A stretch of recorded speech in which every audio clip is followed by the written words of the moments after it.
Bonjour everyone, Pantoufleee here today for a new video in which we are going to take a look at the tier 7 of the Japanese heavy branch, the Juto, which is looking crazy cool, but not necessarily that effective when you are playing it, and here is why. First of all, based only on the statistics, there is one big problem with this tank, which is the gun dispersion plus the aim time. This tank is blind as a mole, which is going to be quite upsetting, especially when you miss at close range like you're gonna see in my replay right after. But yeah, 0.35 of gun dispersion is just beyond this world, plus 4.9 seconds of aim time. Like, it's not like there is one that balances the other. For example, a long aim time but a good gun dispersion. No, Wargaming took two shitty stats and boom, then combined them together to make an even bigger crap. So yeah, we're gonna have to deal with it. But for the rest of the tank, I'm not gonna bother too much. 9.3 seconds of reload for 310 alpha damage is more than decent. You have 2k approximately DPM, which is good as well. And the average penetration with this tank is quite awesome, especially with your gold shell sitting at 255, which is enough to both penetrate any tier 7 and any tier 8. So it's a good thing.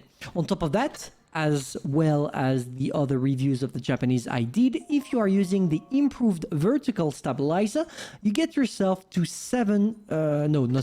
9 degrees of gun depression, and 9 degrees can help you in quite a lot of handy situations.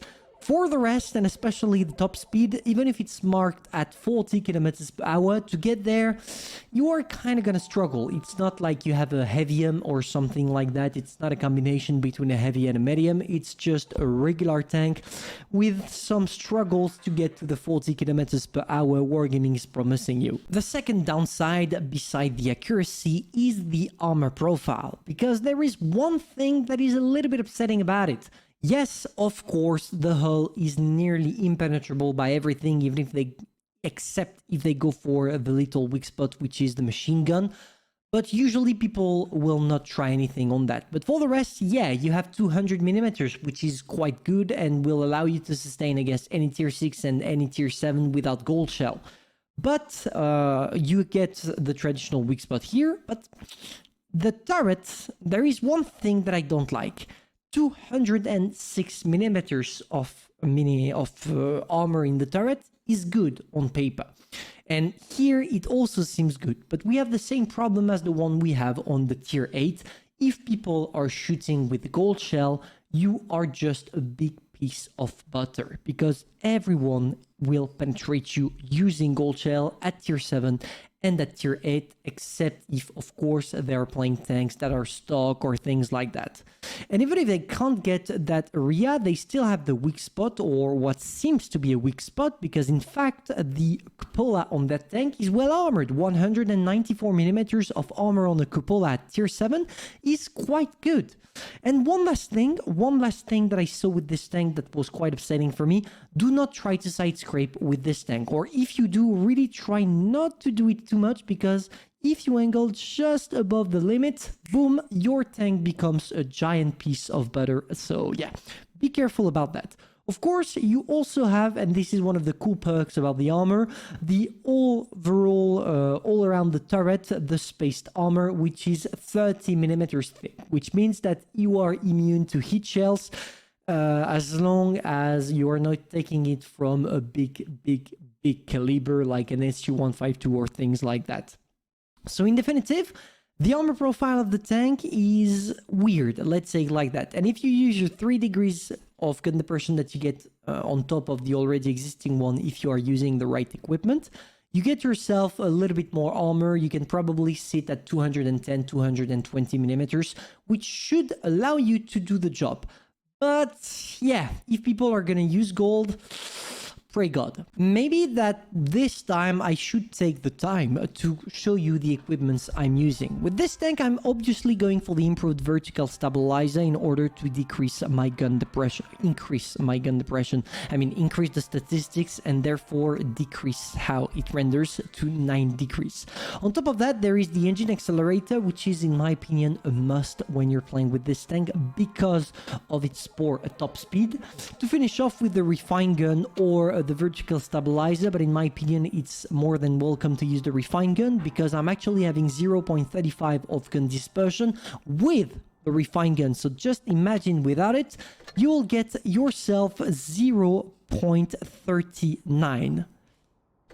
Literally the KV2 accuracy. So on statistics, you have a good gun, a good armor as long as people are not using gold shell, and kind of an average mobility, which means that overall this tank is well balanced, but people will probably cut it OP right now because a lot of people don't know how to play against it.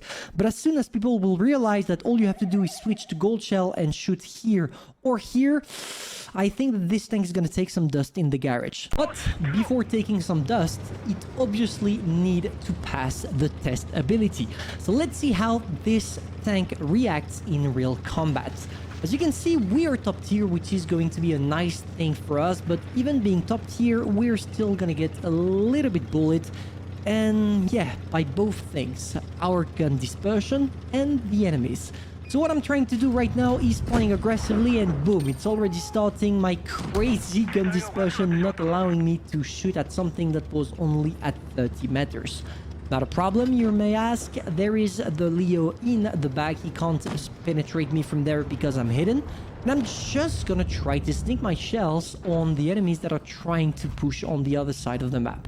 So there we go. We wait for the full aim time to be complete before shooting. Otherwise, you can literally not hope at all that your shell will go where you are focusing. And now, I mean, there is nothing much to comment. I'm just hiding, playing a little bit like a coward, but yeah, what am I supposed to do against 5 tanks in a row? They literally wrecked that IS and KV-1S, and I don't want to be the next on the list. So we're gonna retreat, we're gonna keep our cool, we're gonna wait for the focus to be complete, and we're gonna sneak some shells. And here, your DPM can be quite useful. Even if, yes, I'm a super heavy tank, I should be at the front line. Here, unfortunately, maybe that I didn't take the right position, which implied that I was not here with the IS and KV-1S when they were pushed. And therefore, maybe that I'm gonna struggle in the near future in this game. But this is a risk I was willing to take at the beginning, and I truly don't like going on the right side of this map.